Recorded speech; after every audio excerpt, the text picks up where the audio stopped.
Do you often find things hard to find in the sewing room? Do you lose things immediately after putting them down? Well, if you want a little bit more organization in the sewing room, and I mean only a little bit, not too much, then do I have the project for you.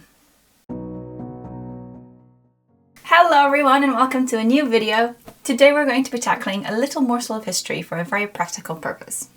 See, I spend a lot of time sewing, but not a lot of time organizing. And I often just leave things as they are and I think I'll handle it later. Well, later is today. I have kept for around 2 years my needles, the most important sewing tool, in a sorry state. Let me show you.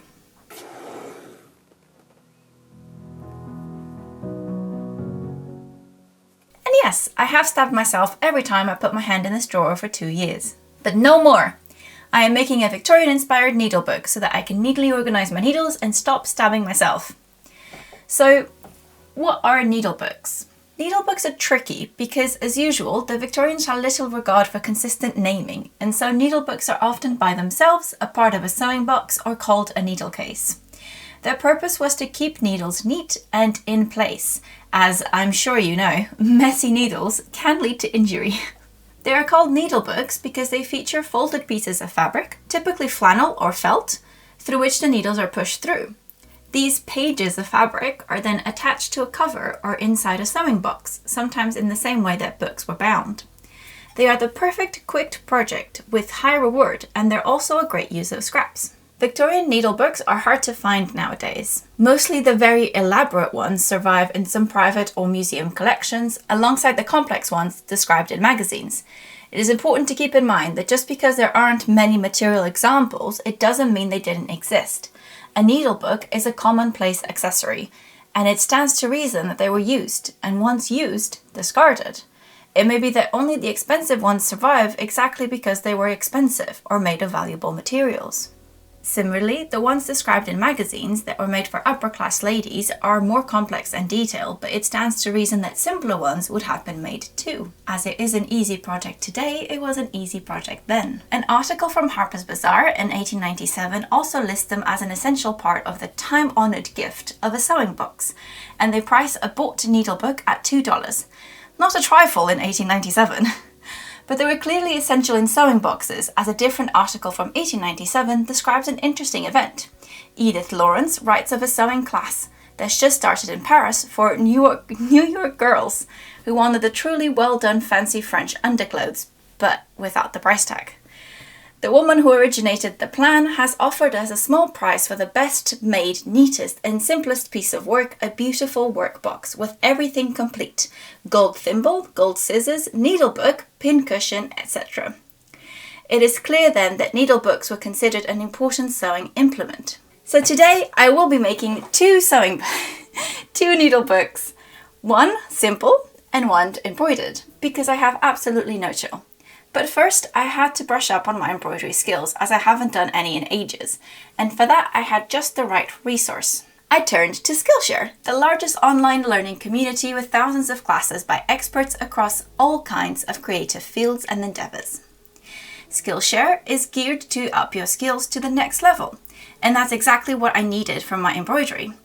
Thank you to Skillshare for sponsoring this video. They also have a great feature, the learning paths, where they have organised their classes in sequential steps so that you can keep learning in the best order to master a specific skill. So you never need to feel lost. They don't just have classes on embroidery, you can find all sorts, including sewing skills, crochet, knitting, illustration and design.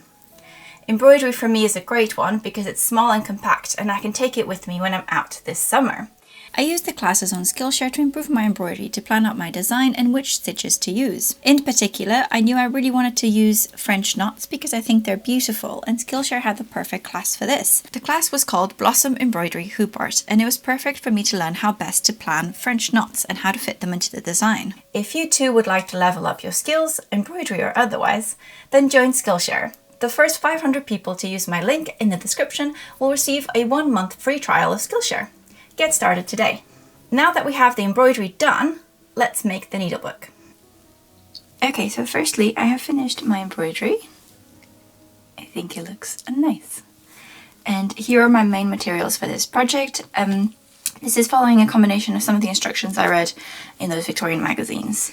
So they recommend using cardstock. I've got these 2 pieces of card that I cut out to size and glued together, and I left them kind of trying to get them a bit straighter, and then I ran out of card, so one of them is only going to have 1 layer. And then I've cut out my fabric pieces to the size that I want, so I'll include the pattern for this. There'll be a link in the description for the pattern and the embroidery pattern as well if you want to try it out. But the pattern itself is just the size of the card. In this case, mine is 3.5 inches by 4 inches approximately. And then there's just a little gap in between, because obviously when you fold with all the layers of felt inside, you'll need a little bit of give. And then there's a 1/2 inch seam allowance all the way around. And you might think, oh, you know, this is really easy, you'll just seam it right sides together. However, the instructions in the Victorian magazines actually tell you to turn the seam allowances under, and then to actually position the cardstock, and then to just do the same to the front bit, like this. And then you do a buttonhole stitch along the whole, or a whip stitch all along the edge. So that's actually what I'm going to do. I really enjoy hand sewing, and you know, it's still a quick project anyway. So I'm just going to be turning these seam allowances under.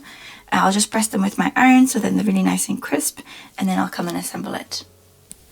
So here are all my pieces. As you noticed by the embroidery pattern, I kind of really like the idea of this looking like a little book, so I embroidered it to look like a cover for Pride and Prejudice.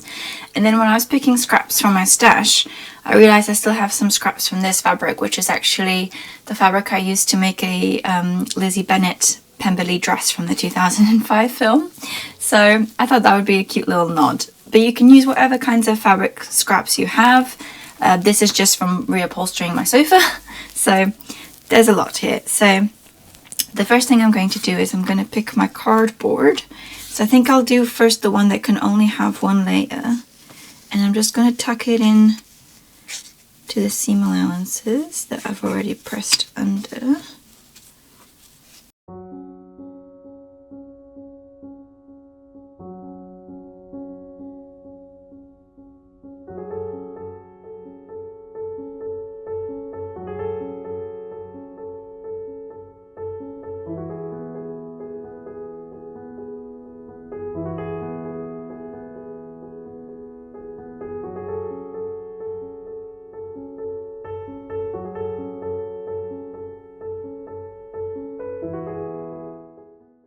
So I just need to finish this by doing a little buttonhole stitch around the edges. As you can see, it's just pinned, and it does fold really nicely into a book, so I'm really pleased with that. And after some typical indecision, I had some contestants for the threads. It doesn't really specify what kind of thread to use, they just call it silk. I do have some silk threads, but I didn't really like the colours I had for this. Picked this blue maybe, but I didn't really like it with that, and I decided to go with this yellow, which is just a plain embroidery cotton. That'll be just fine. So now I just need to do a little bit of hand sewing. So this is a really nice and quick project. You can do this by machine, of course. You could just top stitch along the edges, or you could have done like the right side seams together. But I like a little bit of hand sewing, so let's get to it.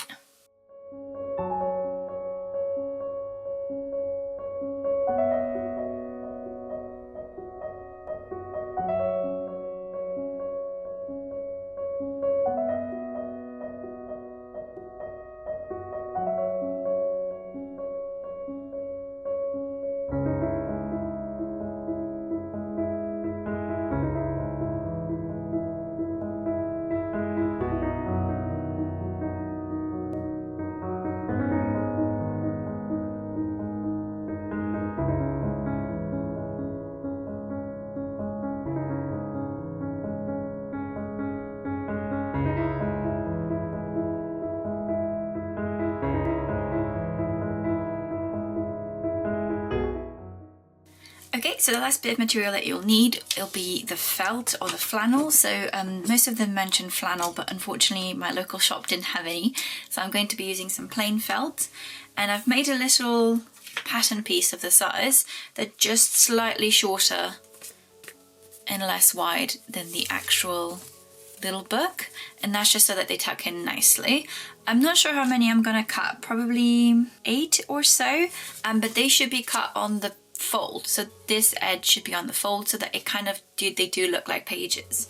and I'm just going to cut them with a little pinking scissors, because in all the illustrations for the ones in the magazines, they were all pinked, and I'll just finish the edges nicely.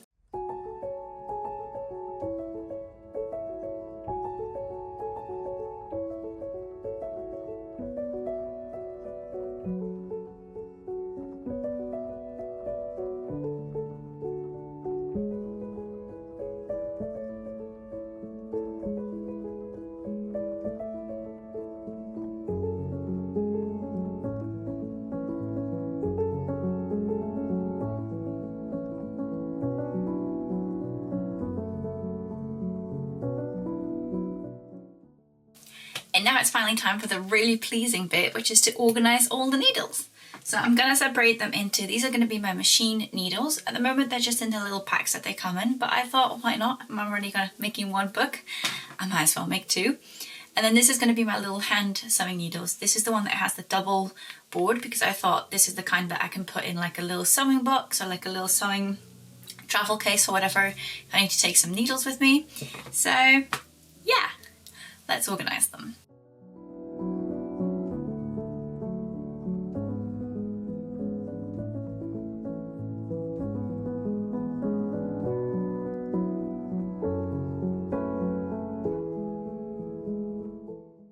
And that is it. Look at the beautiful little books. I love it so much, and it fits just so nicely. I'm just going to put them like this face down in my little drawer, because they're not too tall for the drawer, so they're just perfect. And you must have seen when I was organising that for the moment I have just cut out the labels of the needles and pinned them on. I tried writing on this felt, but it didn't go very well, so I think is long term I might just embroider the number of the needle or what type it is on it, because I think that'll look really cute too. And then I'll put all of my machine needles on here with the same kind of labeling system, just to make sure that I know which needles are which. And yeah, I love it. It's just, one of the things about Victorian times that I really like is the unnecessary but also embraced method of making common things beautiful. So things that you use every day, like I don't need to have this, but it is so much better than having all my needles loose in my drawers. So I absolutely love that. And if you too want to work on your little embroidery skills, like I said, I'm going to put the pattern up for free on Patreon, so you can click on there to find it. But if you want to work on your embroidery skills, don't forget to check out the sponsor of this video, Skillshare. The first people to click the link in the description box, the first 500 people will get a free month trial. So check it out down below, and I will see you very soon.